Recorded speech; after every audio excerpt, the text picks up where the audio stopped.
जोड़ों में दर्द हो गया, डॉक्टर ने चेक करवाया कि थोड़ा यूरिक एसिड बढ़ा हुआ है। तो हम लोग ने फिर दाल बंद कर दी खानी, प्रोटीन खाना बंद कर दिया, टमाटर खाना बंद कर दिया, पालक खाना बंद कर दिया, और ठीक तो फिर भी नहीं होते। और ऐसा क्यों है कि घर में बाकी सब लोग भी वही डाइट खा रहे थे, तो फिर किसी एक पर्सन का ही यूरिक एसिड क्यों बढ़ा? तो नमस्कार दोस्तों, मैं आपका दोस्त डॉक्टर सुनील आज आपके साथ यूरिक एसिड के बारे में वो सारी जानकारी शेयर करूंगा जिससे आपको क्लियर हो जाए कि यूरिक एसिड एक्चुअली है क्या। तो सबसे पहले यूरिक एसिड की बात करते हैं कि ये क्या है। यूरिक एसिड हमारी बॉडी में बनने वाला एक नेचुरल वेस्ट प्रोडक्ट है। नेचुरल है मतलब सबकी बॉडी में बनेगा। नेचुरल वेस्ट प्रोडक्ट है प्यूरिन्स का। अब प्यूरिन्स क्या होते हैं? प्यूरिन्स होते हैं न्यूक्लियोटाइड्स। आपने सुना होगा डीएनए आरएनए के बारे में। तो हमारी बॉडी के जो सेल्स का न्यूक्लियस होता है उसके अंदर डीएनए आरएनए रहता है। तो डीएनए आरएनए को मैन्युफैक्चर करने के लिए, उनके बनने के लिए जो कंपाउंड यूज होते हैं वो हैं प्यूरिन्स। तो अगर प्यूरिन्स इतने जरूरी हैं तो उनका मेटाबॉलिज्म भी होगा, और मेटाबॉलिज्म होगा तो वेस्ट भी बनेगा और यूरिक एसिड भी बनेगा। तो सबसे पहले समझने वाली बात यह है कि यूरिक एसिड हर एक इंसान में बनता है, हर एक उम्र में बनता है। तो फिर ये खतरनाक कैसे हो गया? अब दूसरा सवाल ये उठता है कि यूरिक एसिड खतरनाक कैसे हो जाता है? जब यूरिक एसिड का स्तर जो है हमारे खून के अंदर एक निश्चित मात्रा से कहीं ज़्यादा बढ़ जाता है तो ये गाउट नाम की डिजीज क्रिएट करता है, जिसमें हमारे बॉडी के अलग अलग जो जॉइंट्स हैं उनमें पेन रहने लगता है। इवन जॉइंट्स में क्रिस्टल तक भी जमा हो जाते हैं यूरिक एसिड के, और बहुत पेनफुल कंडीशन रहती है। वहाँ पे ये यूरिक एसिड डेंजरस हो जाता है। नॉर्मल लेवल्स इसके होते हैं 3 से लेके 6 तक। मैक्सिमम मेल्स में हम लोग थोड़ा सा और इंक्रीज कर लेते हैं, 6.5 तक भी नॉर्मल ले लेते हैं। लेकिन अगर 6 है और 6 से बिलो है तो उसको हम लोग ज़्यादा सेफ मानते हैं। तो जब 6 से ज़्यादा ये हो जाता है तब हमारी बॉडी के अंदर जो यूरिक एसिड की एक्सेसिव डेपोजिशन के जो सिम्टम्स हैं, पेन है, वो होना शुरू हो जाता है। तो यूरिक एसिड वहाँ पे खतरनाक होता है। तो अगला सवाल आता है कि ये बढ़ता क्यों है? तो इसका बढ़ने का मेन जो कारण है वो हमारी डाइट नहीं है। मेन कारण हमारी डाइट नहीं है, ये बात समझनी पड़ेगी। इसका जो मेन कारण है वो है यूरिक एसिड का जो हमारी बॉडी से एलिमिनेशन होना है वो मेनली किडनीज के थ्रू होना है। तो यूरिक एसिड का एलिमिनेशन नहीं हो रहा प्रॉपरली, और वो एलिमिनेशन रोकने के लिए जो अलग अलग फैक्टर हो जाते हैं उनमें जो सबसे मेन चीज है वो है अल्कोहल की कंजम्पशन, शराब पीना। दूसरे नंबर पे जो मेन कॉज आती है वो है स्मोकिंग, और तीसरे नंबर पे जो सबसे बड़ी कॉज है वो है सीडेंट्री लाइफस्टाइल, बैठे रहना सारा दिन। आपकी आजकल मोस्टली ऑफिस जॉब्स हो गई हैं, सुबह जाके अपनी सीट पे बैठते हैं और शाम तक बैठे ही रहते हैं। तो ये जो ऑफिस जॉब है, सिटिंग है, इवन आजकल आफ्टर कोविड एक ट्रेंड चल पड़ा है वर्क फ्रॉम होम, घर पे ही बैठे रहते हैं, ऑनलाइन स्क्रीन शेयर करते रहते हैं। तो ये सारी चीजें, बैठे रहना जो मेन चीज है वो यूरिक एसिड बढ़ने का मेन कारण बनता है। तो वहां अब आगे बात आती है कि करना क्या है, व्हाट टू डू अगर बढ़ गया है, या करना क्या है कि जिससे ये ना बढ़े। तो सबसे पहले बात हमने फोकस करनी है, डाइट पे फोकस कम करना है, लेकिन इसकी जो किडनीज की थ्रू उसकी वेस्ट प्रोडक्ट की एलिमिनेशन होनी थी उस एलिमिनेशन पे ज्यादा फोकस करना है। और एलिमिनेशन को बढ़ाने के लिए हमने क्या कुछ करना है? हमने सबसे पहले तो अपनी पानी की इनटेक को बढ़ाना है। जितना आप पहले से पानी पी रहे थे उससे पानी की इनटेक को और ज्यादा बढ़ा दीजिए, और स्पेशली दिन के टाइम पे।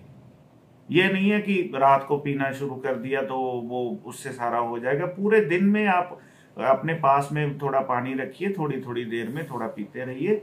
तो ये पानी की इनटेक जो है उसको हमने बढ़ाना है। उसके बाद जो हमारा सेकंड स्टेप आता है वो है कि अपनी डाइट के अंदर जो सीजनल फ्रूट्स हैं वो हमने इंक्रीज करने हैं।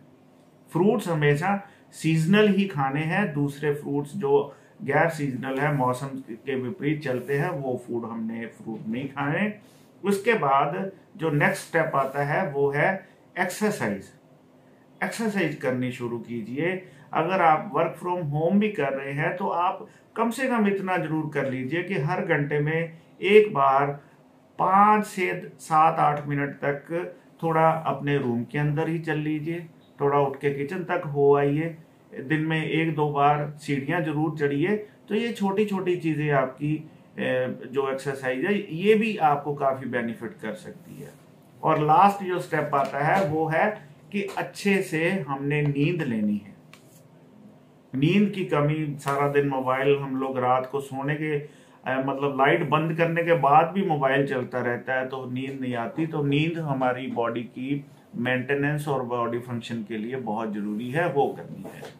अब लास्ट में जो बात आ जाती है वो है जो अलग अलग मिथ्स हमारे सारे घूमती हैं, यूरिक एसिड में ये कर लो, यूरिक एसिड में ये अवॉइड कर लो, ठीक है ये खाना शुरू कर दो ठीक हो जाएगा। तो मैं आपको इसको 3 कैटेगरीज में, डाइट का जो पार्ट है उसको मैं 3 कैटेगरीज में आपको समझाता हूं।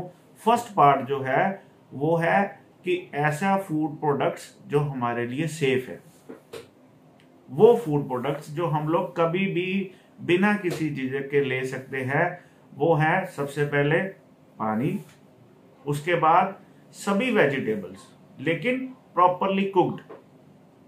सभी वेजिटेबल्स सेफ है लेकिन प्रॉपरली कुक्ड होनी चाहिए।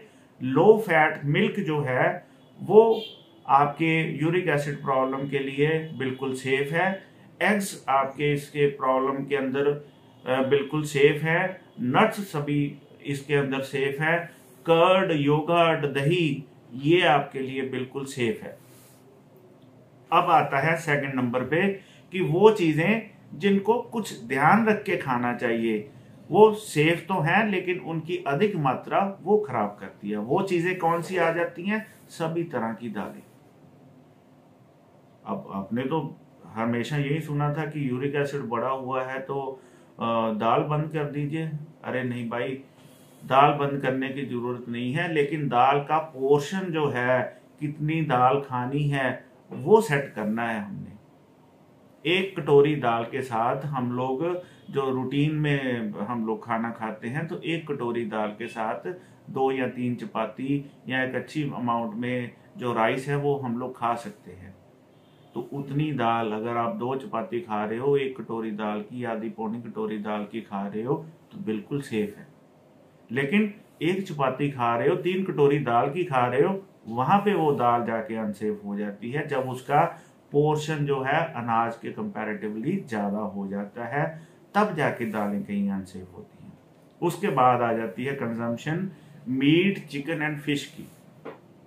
मीट, चिकन एंड फिश ये तीनों ही चीजें अगर आप एक हफ्ते में 2 बार तक खा रहे हैं और small portion of your meal खा रहे हैं, मतलब एक टाइम का खाना है, दाल की जगह पे हमारे पास 1 कटोरी फिश की, मीट की, चिकन की है, वो साथ में खा ली, तो उससे यूरिक एसिड में कोई फर्क नहीं पड़ने वाला, वो सही रहेगा।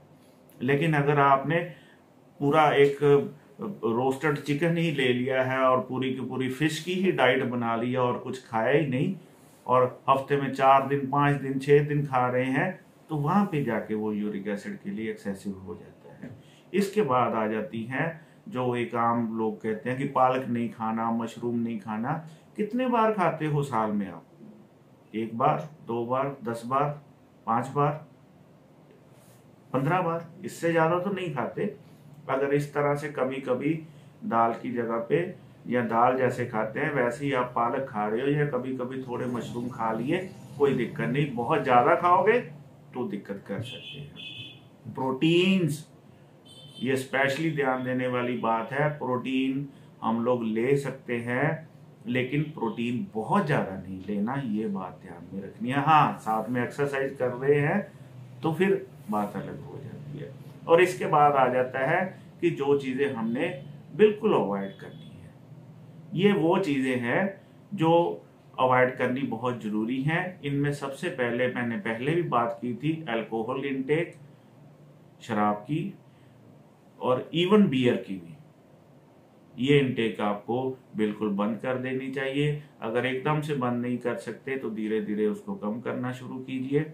उसके बाद आ गया स्मोकिंग, उसके बाद सर्टन सी फूड्स जो है, जो रिच इन प्यूरिन्स होते हैं, वो पता चल जाता है, तो वो फूड अवॉइड करिए जो लोग सी के एरिया में रहते हैं।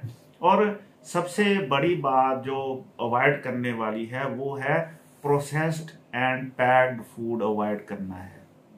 दाल खानी हमने बंद कर दी, पालक खानी बंद कर दी, टमाटर खाना बंद कर दिया, लेकिन पैक्ड फूड खा रहे हैं। जूस पैकेट में मिल गया, वो पी लिया सोच के कि ये भाई पैक्ड जूस है, ये तो प्योर हो गया, हाइजीनिक हो गया, ये अच्छा है। लेकिन पैक्ड फूड जो है वो आपके लिए यूरिक एसिड वाले मामले में तो बहुत ज़्यादा खतरनाक है। पैक्ड जूसेस अवॉइड करने हैं हमने, केचप को अवॉइड करना है। टमाटर खा सकते हैं लेकिन जो टमाटो केचप है उसको अवॉइड कीजिए। पैक्ड बिस्किट्स अवॉइड कीजिए, चॉकलेट अवॉइड कीजिए, और जो पैक्ड और प्रोसेस्ड फूड आता है, ठीक है, वो सारी चीज़ें आपने अवॉइड कीजिए। तो मिथ्स में नहीं पड़ना, अच्छी डाइट हमेशा लेनी है, अच्छा जो न्यूट्रिशन है उसको मेंटेन रखना है, और मिथ से बाहर आके यूरिक एसिड को ठीक करना है।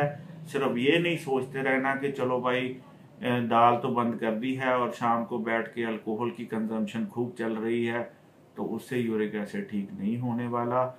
इसके लिए आपको लगातार मेंटेनेंस करनी पड़ेगी, और जहाँ पे ज़रूरत पड़े वहाँ पे प्रॉपरली डॉक्टर की एडवाइस जरूर दीजिए। Thank you.